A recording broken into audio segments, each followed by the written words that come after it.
When you're looking at sponsorship, which is vital to any arts organization, it has to go beyond the logo at the bottom of the page, brought to you by, sponsored by. Sponsorship activation is when you go beyond the transactional relationship of sponsorship. So a regular sponsorship, you give me some money, I give you some prescribed benefits. We have a transaction. When I activate, then I take other resources that are at my disposal and I use them to amplify that transactional relationship. And I really think activation is the moment where a sponsor becomes a partner. When the sponsor partners with you, there's an anticipation that at your event or in association with your property, there's going to be a certain constituency. And activation means that the company will have the opportunity to actually go further and market to them. Perhaps they'll actually collect their names on a ballot or in some other fashion. So that they can then go forward, and these folks are actually have developed a relationship with them, separate from ourselves. Sponsors want an experiential relationship, which means that if you've got an art exhibit, if you've got a film, you've got to give the sponsor's audience something exclusive, behind the scenes, added content, buying tickets before anybody else can get them. That's critical. Any arts organization that's just going to get a check from a sponsor, that's philanthropy. We find a lot now that particularly corporate offices want to make sure their staff are engaged and they want their staff to feel ownership of the cause. So for us it might mean that we host an art activity for the organization. So they bring their staff in, we do a tour, we talk to them about what it is they're supporting. So all of a sudden they start to feel the magic and have that experience. When it really works for me is when each partner, you and the sponsor, not only are you both getting something out of it, but what you're getting out of it is just reciprocally amping it up for the other person. So an example of that is during the Cultural Capital of Canada celebration, we built a crowdfunding site for artists. We built about $500,000 worth of code to support this site. And one of our partners is a local bank, ATB Financial. So they paid for part of the code. They were around the table with us when we built it. They received a proprietary license for the code afterwards. And then they got so excited about the idea of crowdfunding that they actually harnessed their employee giving program back into the platform. I mean, best case scenario is when the sponsor activates so that you can be raising money from their customers. Oser en tout temps ne pas perdre de vue qu'il comprendra, qu'il est intéressé et qu'on a le droit d'oser des folies créatives, que ça touche les gens. Donc de ne pas tenter de cacher ou de rendre très superficiel notre projet pour qu'il devienne presque corporatif. On n'a pas besoin de faire ça. Au contraire, la plupart des gens que j'ai croisés dans les compagnies sont inspirés par toute cette manne de créativité venant des milieux culturels. I think we're becoming a lot more sophisticated about how we do this. And in fact, some companies are actually skipping the transactional and going right to the activation.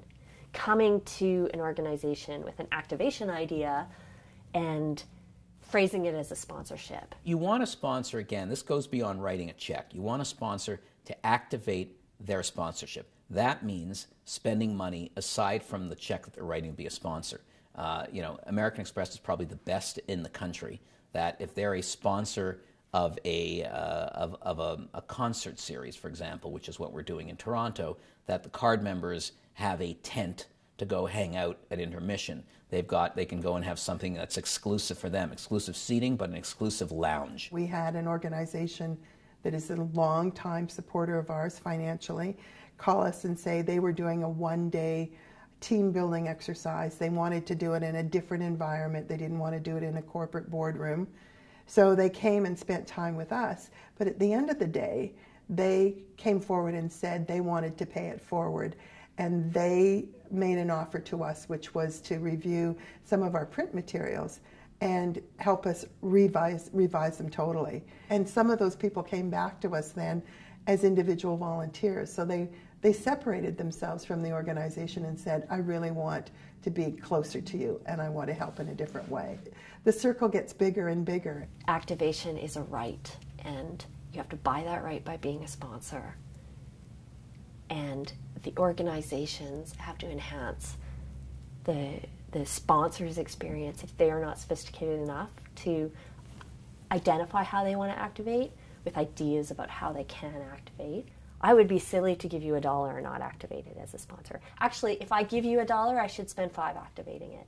Because what I'm buying when I sponsor you or your organization is a chance to show a value alignment with you and your community. I think the biggest thing when people come to me looking for sponsorship is, what's your goal? It's about what are you going to be able to do for the community, and what's your message going to be, and how similar are your beliefs to the company that we have, right? There was a lot of good things that happened from Culture Days. To break it down to business terms, there's always a return on investment, right? We had, I think, 3 different events that were held within our premises. And just in the community, when you went downtown, and usually there's not a lot of people in the downtown core, but for that whole weekend, it was full. Again, there was always people walking around and seeing what was going on. And it was exposing people. Belleville's a blue-collar town, so it was exposing people to different things like culture, and more things have kicked off because of the event and spawned into other things. One great example we have is there was a folk dance arts community in a small town in Ontario, and they needed a new stage. And so they approached a local hardware store, and the local hardware store committed lumber for free, so it was an in-kind partnership. But then they also included their employees who helped to build the stage. And so it became a real community build event. The employees, obviously, the friendships were starting to develop. You know, that's really key, is developing as many friendships within a company as possible. And you know, once the stage was built, the folk festival is on. Of course, their employees and families come out. They're now invested emotionally as much as anything. Once a relationship, a friendship has developed, it's much easier to steward and continue that partnership for future years. These are the ideas that I think we should be paying attention to in terms of what the value of the cultural sector and the nonprofit sector is right now. Un jour, j'ai reçu un coup de téléphone d'une directrice d'une compagnie immobilière qui vendait des condos à des personnes qui avaient certains moyens. Elle nous avait vus dans le journal, elle avait remarqué notre travail qu'on faisait dans les rues et se disait en fait qu'il y avait un lien direct entre elle qui donnait des habitations à ceux qui avaient les moyens de se le payer et notre travail à nous qui était à l'inverse en fait, travailler avec des personnes qui n'ont pas d'habitation. Ceci dit, ce petit coup de fil a été une graine de lancer et qui s'est déroulé ensuite une série de rencontres sur lesquelles qui a terminé par la création d'un nouveau projet qui, pour nous, a été l'ouverture d'une résidence artistique pour un artiste d'art contemporain, Stéphane Dionne, qui a agi pendant presque une année à bord de la caravane et qui a co-créé en fait des œuvres d'art avec des personnes en situation d'itinérance. Maintenant, on a une collection d'œuvres d'art, une collection qui parle de la vie, qui parle de l'urbanité également.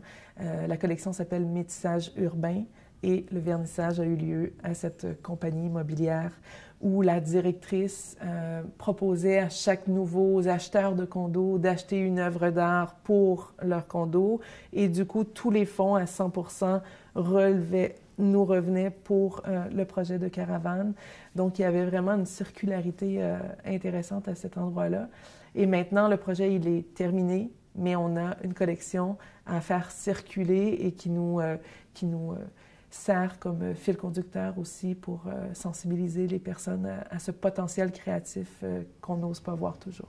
You shouldn't look at the problem as you're too small to be relevant to the corporation. It could be a really small project that could get then shared on their social media or shared internally amongst their staff that could create a sense of pride in that company.